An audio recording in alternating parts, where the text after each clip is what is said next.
Welcome to Paladin's Numbers Crunch. Welcome to Numbers Crunch, this time with the topic of what point system should I use. As a background information, there was a very interesting and partly heated discussion about point systems going on in the Group T Discord, and as an organizer I felt obligated to do something about it, so I decided to make it the topic of roughly 2 weeks of research and simulation stuff, because I really wanted to find out, hey, what is the best point system that I can use then for Group T as well. So why do I want a top 10 point system in Group T? Well, before I started organizing Group T, I helped organize the WTC, the World Touring Cars Championship, over in CSUB, where we had a 12-player group because CSUB only allows for 12 players, and 11 out of 12 players got points. And later on I had an idea for a spin-off that would have included to only get top 6 point scoring results, so half of the field gets points, the other half goes home empty-handed. And also, instead of having one longer race that takes like roughly half an hour, I wanted 2 shorter races with reverse grid, because I find reverse grid entertaining and interesting. And well, this idea for a spin-off league for WTC then really turned into a spin-off league, but a spin-off league in Turbosliders Unlimited, and this is basically now Group T. So the first question I wanted to answer was, what should a good point system do? And well, as I read online, source can be found in the video description, a point system should crown a worthy champion. And the question now, of course, is what makes a champion worthy? And for me, I think the most worthy champion is the one with the most wins.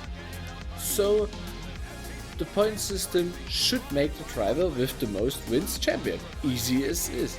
Apart from crowning the right champion, a good point system should also strive to have least double results as possible. It should have an increasing gap in points to reward risk, because in my opinion drivers are less likely to risk a fight or a strategy or something else, a decision on track basically, for just one more point. Now to the elephant into the room, what questions need answers? First of all, I want to find out if reverse grid really helps slower drivers. And then of course we have to think about top 10, top 15 or top 20 point systems, and these need to fulfill the set properties that we just discussed. Does reverse grid help slower drivers? And honestly, I have to say I don't know. But luckily McVision did a Group T event on January, I believe, and we can look at this as an example. So in this event, you can see on the left the quali, then the result of race 1. Then you can see the starting order for race 2 and the result of race 2. And if we look at this, the biggest profiteers are first and foremost Whisper, because Whisper finished 9th in the first race, then started 4th and finished 1st in the second race.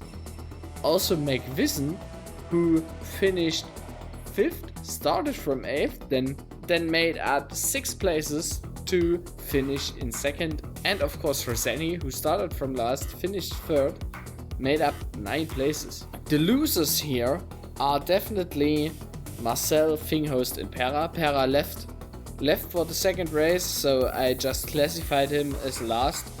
So let's focus on Finghost and Marcel, because with all due respect, these are the slow drivers that I thought this system will enable them to do more. But as Marcel said in the chat, the top drivers are just so good at overtaking that it doesn't even make a difference if you are starting from 1st or 2nd. And I think he's got a point there. Yes, this is a very low sample size, and overall it would be surprising if reverse grid doesn't help slow drivers at all, but I think this is an indication. We can see, yes, it helped Vispa, who finished the first race in a low position for his skill set. So it's safe to say that reverse grid helps drivers that finish out of order, but for the really slow drivers it is not the right tool. And this mainly creates spectacle, of course. Racing is always a bit of entertainment, so, and if you want to see the spectacle for yourself, you should watch the VOD. The race start for race 2 is really impressive. Link to the VOD in the video description. Does reverse grid help slower drivers? And I still don't know because the sample size is very small, but our sample also said no. This will mainly be entertaining. This is not something that I am satisfied with, but I have to take it at face value, and so for me reverse grid therefore doesn't help slower drivers. Okay, let's move on. Now let's speak about top 10, top 15, top 20, whatever, and our set properties. And what's more, these are our set properties. The champion should be the driver with the most win, the least double results as possible, and it should have an increasing gap in points to reward risk. What method did I use for researching this? Well, in an Excel sheet I created 20 drivers, driver A, B, C, up to T. I randomly drew from these drivers 16 times. So 16 times for 16 races for a Group T season. And since the probability for all drivers to be drawn in a certain order is the same, all these drivers should have the same skill level. And this then perfectly simulates one Group T season. 7 different point systems were then applied to this season, and the resulting order and points were then compared.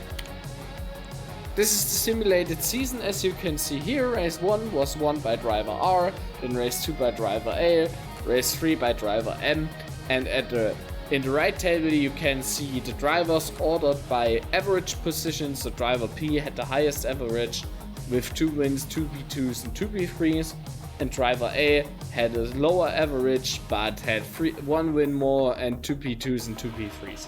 Let's look at the 7 different point systems that I used to compare. 4 of these, so Cyber 1, Cyber 2, Thinghost and Dremet, were taken from the suggestions. I then added an all-in point system, which means all linear, where, as you can see, 20th place gets 1, then 2, 3, 4, 5, so it always increases by 1. And this is not a serious proposal, I just wanted to see what happens with that. And then I also thought about myself, what do I want as an alternative point system for Group T? And then I came up with the alt point system, the second top 21. Okay, so these are the results if we deploy our point system to our simulated season. In the first column you can see the current point system, then Dremet's, which is a top 15 point system. Sorry, this isn't really in order, but it's not a big deal.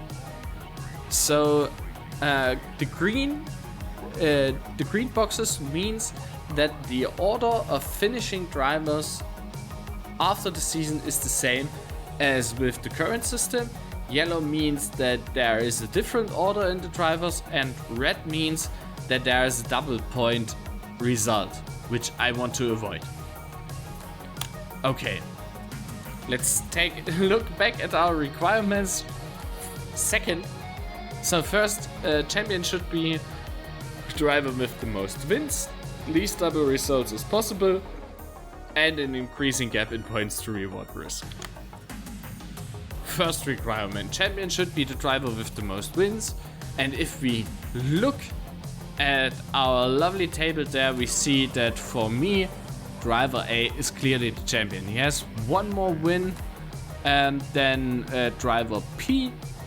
Yes, a lower average, but I want to reward wins more than high average finishes. It's my league, I can do this.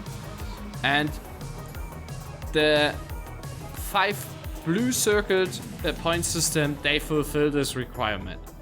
So Dramit's point system does this, the alternative point system does this, Fingerhose point system does this, and Cyber's first proposed point system does this as well. Cyber's second proposed point system, interestingly enough, rewards the driver with the highest average more in this case. And if you take a look at the fully linear point system, then you can see that this completely mirrors the average finishing point system. And if you ever want to create a league where you want to reward high average, a high average driver, or a driver with a high finishing average, then you should take a look into these linear point systems. They are not perfect, but they would perfectly mirror this. Okay. Second requirement is the least double results as possible, and there the proposed alternative point system shines with 0 double results. The second best are Dramit's and Cyber's second suggested point system. And yeah, this is very straightforward. An increasing gap in points to reward risk is the third requirement. And here we can say that the alternative Dramit's point system and the current point system fulfill these requirements, at least in my opinion, the best. All linear, of course, already out because the gap never increases. For Finger's point system, the gap barely increases. Same with Cyber, although at the end does, and at the end with Cyber's both point systems,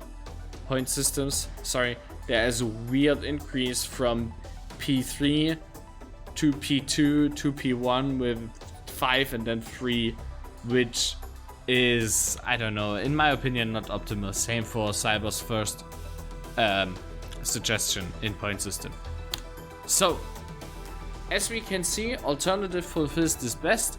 It crowns the champion with the most wins. It showed 0 double results, and it has an increasing gap in points to reward risk. Conclusion: Group T will now switch to a top 20 point system because it rewards wins more than the average position. Of course, this was our requirement. It increases the points for increasing position even more so than the current point system did. And the simulation implied that this leads to less points doubles than the current system. Also, it makes it easier to keep track of participation because everyone gets points, and this is always a plus for organizers because otherwise you have two lists, one for participation and one for point system. Plus, slower drivers can also get some points so that they are satisfied as well and they don't have to hope for a top 10 finishing position. Okay, thank you for watching. Leave your feedback to this in the description and I hope to see you around for Group T. Paladin out.